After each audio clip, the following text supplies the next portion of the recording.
খাওয়াজুক প্যাগোডার আসলে অনেকে আসলে পিছন সাইডে আসতে চান না, কিন্তু পিছন সাইডেই কিন্তু এই ভিউটা এবং ছবি তোলার জন্য। এটা অবশ্যই সামনে থেকে টেম্পলটা দেখে চলে যাবেন না, পিছনে আসবেন, পিছনে আসলে ছবি তোলার এই জায়গাটা পাবেন।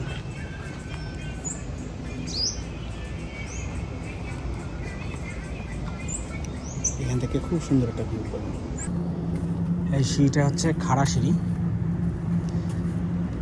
সেজন্য পর্যটকদের জন্য বিশেষ করে ওরা যেটা সহজ সরাসরি নামা যায় সেই সিঁড়ির ব্যবস্থা করছে।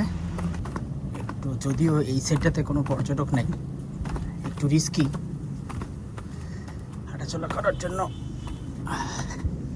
পাহাড়গুলো কিন্তু অনেক বেশি খসখসা, এই পাথরগুলা, অতএব হাঁটাচলা করার সময় অবশ্যই খুব সাবধানে। এখন শুকনো আছে জন্য খুব ইজিলি হাঁটা যাচ্ছে, বৃষ্টির পানি পড়লে কিন্তু এগুলো বেশ পিছলা হয়ে যায় এবং হাঁটতে অসুবিধা হয়। এই সাইড দিয়ে উপরে ওঠা এবং নামার জন্য খুব ইজি রাস্তা আছে।